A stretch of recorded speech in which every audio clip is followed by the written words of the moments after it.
So welcome to my new Let's Play, which is Grand Theft Auto Vice City Stories. And this game is the final game in the 3D era of Grand Theft Auto games. So it's interesting because this game was released in 2006 on the PSP and then ported on over to the PlayStation 2 in 2007, which is how I'm playing through the game. But it's interesting because it's the final game released for this canon, but it's actually the first game chronologically, as this game is a prequel to Vice City, and that game took place in 1986, and this game takes place in 1984, so, maybe you'll get some George Orwell references here and there. Well, I suppose knowing Rockstar, they're all about their wee-wees and such when they want to make jokes, so I don't know, but we'll find out a bit more about the jokes and references and all that as we progress forward through this game, which I find is an underrated game as we play as a character named Vic Vance, so that last name should sound a bit familiar to those of you familiar with Vice City, so interesting stuff that will be developing very shortly after this opening bit, which, by the way, I'm not a big fan of this theme. I find that it doesn't really tickle the slacks compared to some of the other Grand Theft Auto themes, but either way, let's dive into the opening cutscenes. You might know of the original Zen. You might know that his dad brings drugs.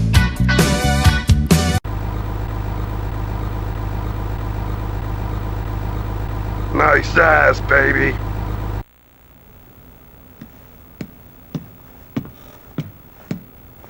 Vic Vance reporting for duty, sir! Relax. Are you well? Yes, thank you, Sergeant. Good. In here, you can call me Jerry. Okay. Okay, Jerry, huh? Now, Vic, tell me, why did you sign up, huh? To stay out of jail? Because you like getting shouted at, huh? What makes you polish your boots and put bullets in your guns in the hopes that maybe you get to shoot someone, huh? I got a difficult family. I got responsibilities. What, kids abroad giving you shit, huh? No, brothers. One is real sick, asthma, and I gotta pay the bills. The other, well, maybe he's sick too, but in a different way. My mom's a mess. So you joined the army to get rich? Not exactly, but, my dad, he came here from DR. We didn't have a lot of opportunities. What else was I supposed to do? Why did you join up? To get rich! Why are you messing with me, Sergeant? I ain't. Chill. Relax. Take a seat. Look, Vic, there are plenty of opportunities for a man who knows the game to make real money. So, I don't want any trouble, man. who wants trouble? Nobody. Everybody wants to relax. No trouble. And there's plenty of money to be made. Nice and easy. Listen, I don't think this is for me. So if there's nothing else... Hey, relax, huh? Come on, Vic. I need a favor. No risk. So why do you need me if there's no risk? Because I gotta take registration. Besides, you're not on duty for a couple of days. Listen, you take my bike, you go over to the airport, and you pick up a package for me, huh?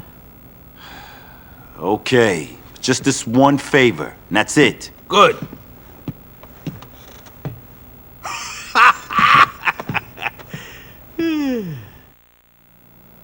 Listen, if plans change, I'll let you know. What's this? It's a pager, tough guy. Welcome to the 80s, Vic.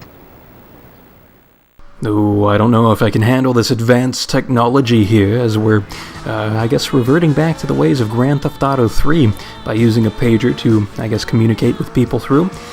So there is no cell phone in this game, which is a bit of a shame there, because in the past 3 Grand Theft Auto games we've had cell phones, but I guess to kind of shake things up here, we're using a pager, which, is quite fine in the ways of having people communicate with you inside and outside of missions, but, let me tell you, it's terrible for sending nudes. Hey, Army boy! Jerry sent you. Say, Jerry? Sergeant Martinez, sure. Come with me, soldier. I've got something for your boss. Man, life's been good to you. Come on, let's take a ride. Here's Jerry's stuff. Tell him my cut goes up next time. Vice City's getting too peligroso for us freelancers. Speaking of which, we've got company. Grab that gun and take them out.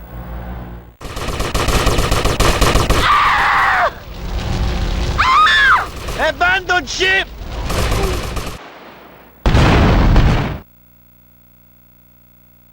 So the game really throws us right into the action here as we have these hitmen shooting at us as they stand on stationary boats, which, by the way, you can hop onto if you want to.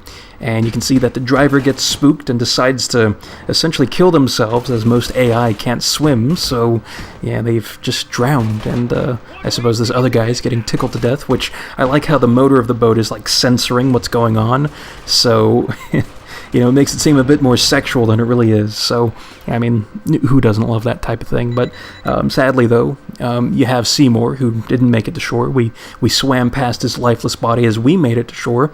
And you also have those, I'm assuming, ladies of the night, judging by the way that they were dressed. I mean, I know you shouldn't judge a book by its cover, but, I mean, this is the 80s, so, you know, you can kind of expect that type of thing, right?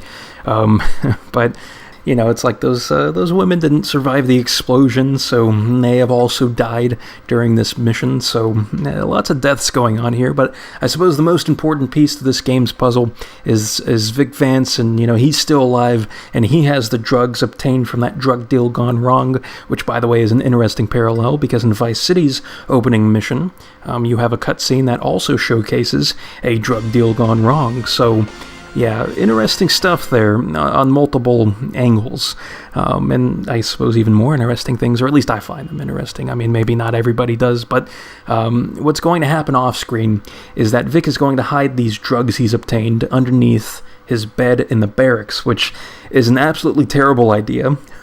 So we're going to see how that unfolds as we progress forward in these early game missions, which, by the way, that completes this part. And I suppose before we truly wrap up this mission, I just wanted to show off me obtaining some assault rifle ammo, as it's fairly easy to do on this military base by just running over soldiers, as long as they're not clumped together. I mean, you don't want to attack waves of these soldiers, but if you see like 2 or 3 just kind of walking around the place in no man's land, then I would definitely recommend just running them over and then picking up their assault rifles. So yeah, good stuff there. And that completes this part, so in the next part we'll move on to Sergeant Martinez's next mission, which is called Cleaning House. So until then, I will see you next time.